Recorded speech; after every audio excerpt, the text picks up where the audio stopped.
Oi, eu sou o Fábio. E eu sou a Larissa. E esse é o Coisa de TV, o canal que está dando tchau. Tchau, Larissa. Tchau. Por que a gente está já dando tchau? Porque é um vídeo sobre despedidas. Mande notícias do mundo de lá, diz quem fica. Me dê um abraço, venha me apertar, tô chegando. Por que a gente decidiu falar sobre despedidas hoje? Por um motivo muito simples. Porque Glória Pérez está se despedindo... Brincadeira, não. Ela deve continuar ainda. Mas a gente estava lembrando que muitos autores de novela fizeram suas novelas de despedidas e elas não foram tão bem assim. Não é, a gente tá falando aqui de despedida de autor que não deu certo, né? Não é aquela despedida legal, despedida que fala, nossa, melhor história da sua carreira. Sim. Não, despedida triste, despedida melancólica, despedida... Então no vídeo de hoje nós vamos relembrar 5 despedidas de autores que não foram tão legais assim. Depois da vinheta. Mande notícias do mundo de lá. Não se esquece de se inscrever no canal e também lembrando que nós temos um clube de membros, que você pode ver os detalhes aqui na descrição do vídeo. E lá se você fizer parte do Plano Maneco, você tem acesso a 2 vídeos extras todos os meses. Vídeos com temas muito mais elaborados, vídeos longos. O último vídeo foi quase uma EAD de 40 e poucos minutos. E falando sobre assuntos que a gente normalmente não falaria no canal, mas que as pessoas gostam, interagem, sugerem temas, então é bem legal lá. Sugiro você dar uma olhadinha. Bem, algumas novelas aqui, vocês já devem estar até imaginando quais serão citadas aqui. Algumas que aparecem em quase todo vídeo de lista que a gente faz. Novelas fracassadas, novelas com protagonistas que não deram certo, novelas com... E essas novelas sempre estão aí. Só que aqui a gente pegou algumas coisas diferentes também pra trazer conhecimento pra vocês, né? Vamos jogar. É isso, trazer coisa nova, né? A primeira é Em Família, de Manuel Carlos, né? Essa novela que provavelmente você já viu nosso vídeo inteiro falando sobre a novela Em Família, como ela não deu certo. Nossa, esse vídeo é antigo, hein? Pois é, a gente tem que refazer não, né? A gente tem que voltar a fazer esses vídeos de fracasso, porque tem muito fracasso ainda pra gente contar. Inclusive, uma pessoa, eu tava vendo os comentários do canal esses dias aí, e alguém comentou no vídeo justamente esse vídeo de Em Família, falando que quando vem o vídeo de Insensato Coração, que todo vídeo de fracasso a gente promete o vídeo de Insensato Coração e não faz, né? A gente... Já faz 3 anos, sei lá. Pois é, eu acho que o próximo tem que ser Insensato Coração. Então anotem aí, Sim, a qualquer momento vai aparecer um vídeo sobre Insensato Coração. Daqui 3 anos não vai ter ainda alguém vai vir comentar nesse vídeo falando, e o vídeo de Insensato Coração? A história de Em Família conta a história de uma garota espevitada que ela se transforma em uma mãe triste, que vê seu ex-noivo da juventude se relacionando com a sua filha, que é a sua cara. É uma história complicada, né? Basicamente é a história do Além da Ilusão, né? Só que em vez de ser filha, em vez de ser irmã é filha, não é meio isso? Essa novela já foi anunciada como aposentadoria do Manuel Carlos, que é um senhorzinho, estava cansado e não conseguia mais acompanhar o ritmo de fazer uma novela. Viver a Vida era quase uma novela ao vivo, o cara lá escrevendo a galera no ombro dele para ler as falas já na tela do computador dele. E aí o que aconteceu? Todo mundo se mobilizou para que essa fosse a grande despedida de Manuel Carlos. Inclusive a escolha da Helena teve a ver com isso, porque foi uma homenagem à primeira Helena da novela Baila Comigo, que era interpretada pela Lilian Lemertz. E aí para fazer a Helena dessa vez foi chamada a atriz Julia Lemertz, que é filha da Lilian, caso mesmo o sobrenome não tenha ficado explícito o parentesco delas. Rolou toda essa promoção, matérias em todos os sites de relembre todas as Helenas de Maneco. Não deu certo a novela. A novela foi ruim, a novela não deu audiência e depois Agnaldo Silva teve lá que se virar para salvar tudo com o Império. É uma morte triste isso, né? Da carreira novelística de Manuel Carlos. Das despedidas mais melancólicas. Mas o problema do Manuel Carlos é que ele já vinha de 2 novelas que já não eram muito boas, né? Sim. Começou aquela decadência, assim, ele não parou no auge. Já não tava, mesmo que ele parasse com Páginas da Vida, ele não teria parado no auge. Que Viver a Vida já foi bem mais ou menos, né? E com muitos problemas. E Páginas da Vida também. Enfim. E o pior ainda é que, assim, é como se as novelas dele tivessem ficado fora de moda. As pessoas não queriam mais ver histórias de pessoas ricas sofrendo. Só que aí hoje em dia parece que voltou tudo de novo e as novelas antigas dele voltaram a fazer muito sucesso, né? Eu acho que tem uma questão que eu acho que as novelas antigas dele, por incrível que pareça, são mais atemporais do que as novelas novas. Eu acho que justamente porque ele se forçou a falar de assuntos que ele não sabia falar nas novelas novas. Tipo, porque, obviamente, ele tava em outro tempo, a Globo deve ter, né, esse negócio aí de Leblon, não sei o que, e aí ele teve que colocar umas coisas, tipo, uns merchan social, umas coisas que eu acho que ele não soube falar bem. Ele não tinha vivência pra escrever uma Helena Negra. Não dá, e aí, é claro, ele se meteu o pé pelas mãos, assim, né, tipo, enfim. Às vezes eu acho que tentaram exigir dele uma coisa que ele não saberia dar de qualquer maneira. Ele queria escrever sua enésima Helena loira que trabalha numa clínica de estética, e tá tudo bem, sabe? Não, e é isso que ele sabia fazer, né, assim, tipo, não adianta também você tentar plantar, né, querer que saia bananeira de uma árvore de tomate, sei lá. Ele sabia ser progressista dentro de um universo muito fechado, mas eu acho que tentando mudar muito realmente não funcionou. E acho que Em Família é o grande reflexo disso tudo, assim, né, tipo, ele não conseguiu se modernizar mesmo. Enfim, outra pessoa que também não conseguiu, né, seguir aí fazendo grande sucesso foi Gilberto Braga, né, que faleceu há alguns anos aí. Esse caso é bem triste, porque assim, ainda Em Família foi, olha, gente, essa vai ser a despedida do Maneco. E não era pra ser a despedida do Gilberto Braga. Acabou sendo a despedida dele. Então, porque, tipo, na verdade, o Gilberto Braga tinha um outro projeto na Globo, né, que ficou pra sair, nunca saiu. E aí, nisso, ele acabou ficando doente, faleceu e Babilônia virou o último projeto dele. Não teve tempo de se redimir. E é muito triste porque ele mesmo não gostava desse trabalho, né, ele ficou muito insatisfeito com Babilônia, no fim das contas. Enfim, Babilônia, como a gente já falou 1000 vezes aqui no canal, é a história de 3 mulheres fortes, né, ali no mundo de injustiça e corrupção, que é bem a história, o tipo de assunto que o Gilberto Braga gosta de tratar, né. Ele estava de volta para uma novela, e aí nessa novela ele tinha como colaboradores o Ricardo Linhares e o João Ximenes Braga, né, tipo, basicamente coautores, né. A novela tem aquela questão emblemática que a gente sempre fala, porque ela começa com um beijo lésbico entre a Fernanda Montenegro e a Natália Timber, que são um casal já de senhoras, e muita gente falou que isso chocou demais o público, foi por isso que Babilônia não deu certo, né. E aí, assim, rolou aquela história de que a novela não tava dando certo porque não tava agradando o público conservador e não sei o que. E aí a novela começou a passar por um monte de ajustes e foi virando meio uma colchona de retalhos, né? Porque, tipo, as histórias não foram do jeito que estavam previstas. Mas, olhando, acho que em retrospecto, mesmo se a novela tivesse ido no modo como o Gilberto Braga pensou, eu acho que também não teria sido um sucesso estrondoso, não. A história não se segurava muito bem por si só, né? E os ajustes que foram feitos não eram uns ajustes, assim, também tão imensos, né? E foram ajustes horríveis também, né? Você vai... É igual ele falou, eu vou focar nesse triângulo amoroso do núcleo de humor, que era horrível. Sim, que era horrível. Marcos Veras, horrível, aquele outro menino, pelo amor de Deus. E é isso, ele subiu histórias péssimas. Eu acho que se ele só tivesse feito ajustes nos núcleos principais, que lá o personagem da Glória Pires era pra ser ninfomaníaca, né, um negócio assim, que ele tirou. Eu acho que se fossem feitos só esses ajustes pontuais, mas tivesse continuado focando neles, eu acho que teria mais sucesso, mas realmente se trouxe ali umas histórias secundárias muito chatas, né? Inclusive o núcleo do Chai Suede era muito chato também, que tinha um pastor lá, além disso. É o núcleo evangélico, né? Nossa. E aí o Gilberto Braga, inclusive, deu uma entrevista muito boa, porque... Boa, assim, coitado, né? Mas é que acabou sendo engraçado. A gente se divertiu bastante lendo. Porque, tipo, ele tava tão revoltado com a coisa, eu acho que ele tava triste mesmo, né? Ele falou assim, eu não tenho o que falar, a novela é um fracasso, tô perdendo pra novela das 7, né? Eu tô perdendo pra I Love Paraisópolis, que era a novela da época, assim. Aquela coisa que quando você tá tão revoltado que você acaba falando coisas engraçadas. Mas a Globo ainda pode se redimir. Vamos lembrar que ela tem 2 novelas do Gilberto Braga na gaveta, né? Tem. Ela ainda pode fazer. Ele fez aquela Feira das Vaidades, que é das 6, e ele fez uma novela das 11. Então eu acho que a Globo em algum momento pode tirar o pó e mandar filmar isso, né? De qualquer maneira, mesmo que Babilônia tenha sido um grande fracasso, uma novela ainda tem um texto, né, interessante em alguns lugares, enfim, não é é o Gilberto Braga, afinal de contas. Não é uma travessia, né? Não, de jeito nenhum.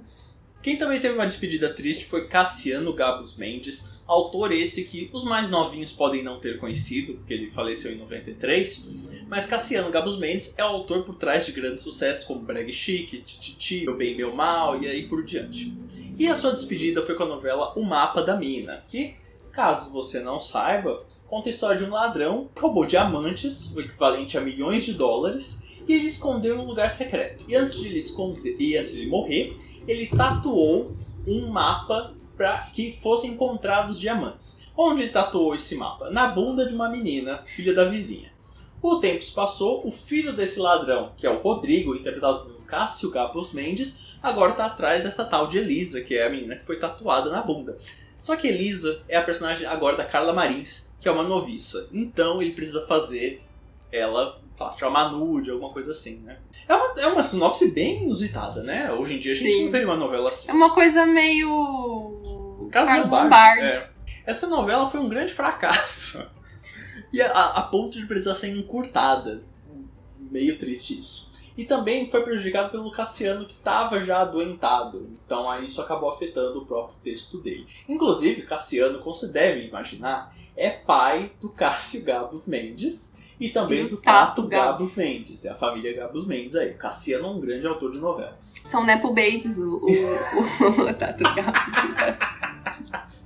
E infelizmente o Cassiano morreu sem ver o final do Mapa da Mina. Ele morreu faltando poucos capítulos para a novela acabar, porém ele já tinha escrito tudo, então não teve nenhuma alteração, ninguém assumiu o texto, nem nada. Triste, mas eu lembro que eu era criança e eu assistia o Mapa da Mina junto com meu avô. Ele gostava muito da novela, então essa é a memória que eu tenho. Não tá no Globoplay, não tá disponível, não foi lançada, não foi reprisada. E aí é uma novela que tá naquele vórtice dos anos 90, né, que falta o Viva resgatar numa faixa de novelas ruins.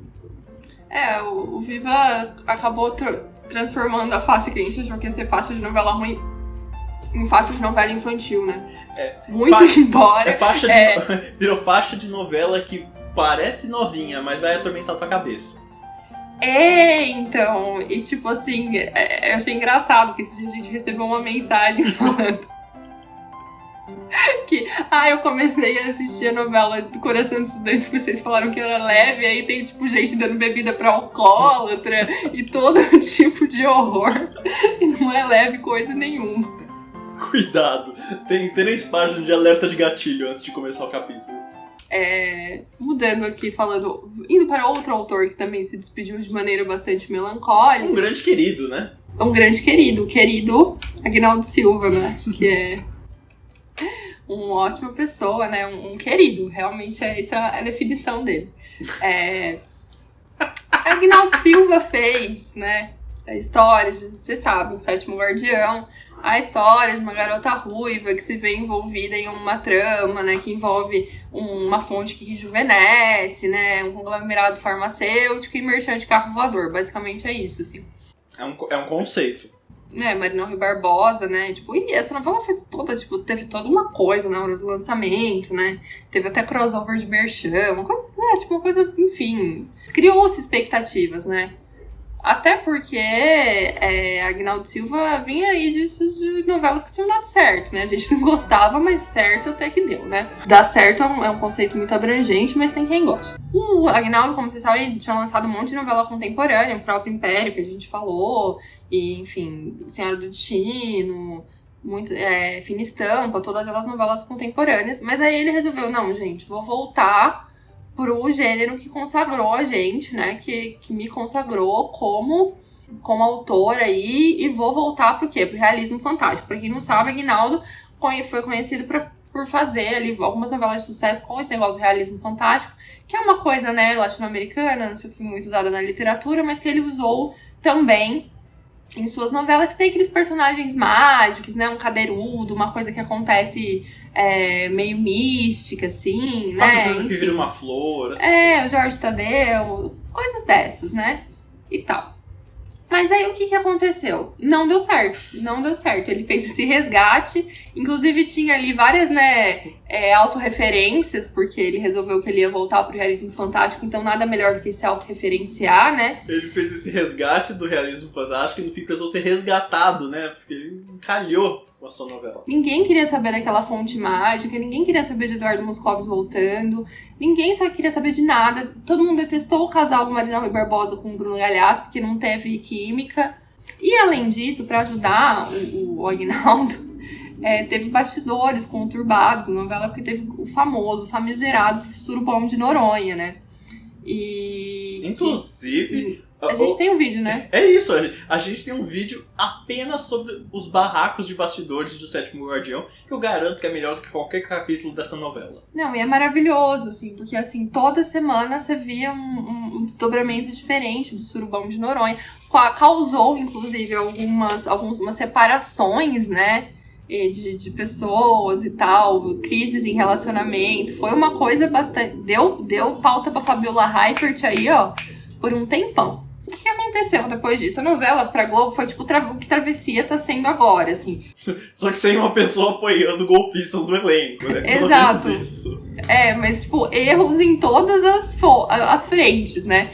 Erros com os atores, erro com o autor começa a se pronunciar de maneira errada no Twitter porque o Aguinaldo Silva também é essa pessoa que faz ego search e se vê você falando mal, ele vai lá te responder. O Aguinaldo tem esse problema de não saber a hora de ficar quieto. Né? Não, e ele dá reter comentado pra te jogar pra galera, assim, né? Enfim, um querido. Ele é realmente um querido, o Aguinaldo. É isso, ele foi demitido e se a gente tiver bastante sorte, ele não volta mais. É uma situação, né? Vamos acompanhar. Não faço ideia do que ele esteja fazendo, porque ele me bloqueou nas redes sociais. É uma bênção, né? A ignorância é uma bênção. É uma bênção. Passado esse momento de sorriso, diversão a respeito de Aguinaldo Silva. Agora vem uma parte triste. Agora vem uma parte meio triste aqui do vídeo, gente, tá? Se prepara, porque é um pouquinho delicado essa história. Vamos falar com seriedade e com respeito, porque estamos falando da maior autora de novelas do Brasil, que é ninguém menos que Janete Claire. Senhora Janete Claire, né? Nossa, essa mulher trabalhou, tava até comentando com a Larissa antes da gravação, a mulher emendava 5 novelas seguidas. Vocês sabem o que é isso? A gente brinca que o Valcir escreve todo ano uma novela, ela fazia novelas seguidas. Acabava uma novela dela das 8, começava na segunda-feira seguinte outra novela dela também das 8, sabe? Mas estão falando de Janete Claire, que sua novela de despedida foi Eu Prometo, que infelizmente, como faz parte aqui dessa lista, não foi tão bem assim. Eu Prometo contava a história de um deputado federal casado que se chama Lucas Cantomaia, que é interpretado por Francisco Cuoco, um homem que ela gostava muito. Trabalhou muito feito com ele. O Astro, tinha feito Pecado Capital, enfim. E aí ele tentava mostrar que sua vida é perfeita porque ele queria concorrer a uma vaga no Senado. Porém, tudo começou a virar um caos quando ele se apaixonou por uma fotógrafa que era interpretada por René de Viemont. Acho esse nome chique demais. Nossa, minha mãe era muito fã dela, achava ela muito chique. Nossa, ela só sabe fazer mulher chique nas novelas. Eu lembro Sim, quando ela ela apareceu tinha em um nome... Sensato Coração, era muito chique. Não, Sim. Paraíso Tropical, não foi? Ela era muito chique, o nome chique, ela era muito chique, né? A Janete, ela estava afastada há alguns anos da faixa de novelas da Globo porque ela estava com câncer no intestino. E assim, ela pediu pra fazer uma novela na Globo. Ela falou, Dona Globo, me deixa fazer uma novela das 8, como ela sempre fez. E essa já era uma época que o estilo dela já estava desagradando um pouco as pessoas, enfim. Aí a Globo pensou, a Janete não tá bem de saúde, ela não vai conseguir fazer uma novela das 8, que é um horário que exige muito, 45 minutos diário. Enfim, ela tá com a saúde debilitada. A Globo ressuscitou a faixa das 10 para lançar uma novela nova dela. E ainda mudou a duração dos capítulos. Aí falou, não, escreve só 30 minutos por dia, só de segunda a sexta. Tudo para fazer a Janete fazer essa novela que ela queria fazer. É bonito até, né? Isso mostra, eu acho, muito respeito da empresa, né? Ela deve muito a Janete. Muito do sucesso da Globo veio graças às novelas da Janete. Nada mais justo, né? Como a Janete não tinha mais tanta saúde para escrever uma novela sozinha, chamaram uma outra autora para auxiliá-la, para ser colaboradora. E a Janete sempre escreveu sozinha, né? E aí essa autora é ninguém menos que Glória Pérez, que a gente conhece muito bem, né? Que ela foi escolhida para ser colaboradora, foi quase foi quase uma discípula de Janete nesse caso, né? Glória é muito fã de Janete, né? Em todas as entrevistas que ela dá, ela reforça isso, fala o quanto foi importante trabalhar com a Janete Claire, então assim... E assim, a novela não foi bem. Não foi bem de audiência, não foi bem de público, as pessoas detonavam a novela. Nisso, a Janete Claire, infelizmente, veio a falecer durante a novela, né? Isso porque na época final, ela ditava os capítulos para Glória Pérez escrever, muito triste, né? Depois do falecimento, a Glória Pérez assumiu totalmente a novela, e aí a novela passou a ser supervisionada pelo Dias Gomes, que era o esposo de Janete Claire. E aí a novela foi exibida até o fim, não foi um grande marco, não ajudou a revitalizar a faixa das 10, e perdemos a maior autora de novela do Brasil, né? Essa é uma história que eu achei bastante triste. Pesadíssima, né? Pesadíssima, assim. Mas é uma informação interessante. Muita gente aqui não conhece a Janete Claire aqui no canal. Às vezes quando a gente brinca de terremoto da Janete Claire, às vezes as pessoas parecem nos comentários falando: quem que é essa Janete? Não sei o que é. Olha, é apenas a maior autora de telenovelas que a Globo teve, né? Assim. Sim. E a responsável por enorme sucesso com Pecado Capital, que depois teve um remake feito, inclusive, pela Glória Pérez, não é? Sim, foi isso mesmo. Foi uma homenagem que a Glória fez. Que foi péssimo, coitado. Mas assim, várias novelas que a gente conhece como clássicas são histórias de Janete Claire. E esse foi o vídeo das nossas despedidas tristes de autores, né? Há outras despedidas aí, claro. Tem o Sol Nascente, que foi a última novela do Walter Negrão. Mas aí isso fica para uma próxima lista, né? E vocês também sugiram coisas aí nos comentários, porque aí a gente rouba as ideias e faz no vídeo. Sim, vocês gostam bastante de vídeo de lista, então a gente voltou aí com vídeo de lista, porque de vez em quando tem. Nós temos as nossas redes sociais, que elas estão aparecendo todas aqui embaixo, tanto as nossas pessoais quanto as do canal, e se inscreva no canal, por favor, gente. É isso, conta aí pra gente se você sabia de alguma dessas histórias, qual você acha a despedida mais melancólica, e lembra aí de outras novelas que você lembra, de outros autores que tiveram também despedidas tristes. Então conta aí pra gente nos comentários. É isso, e até o próximo vídeo. Até mais, gente. Tchau. Tchau. É a vida desse meu lugar, é a vida desse meu lugar, é a vida.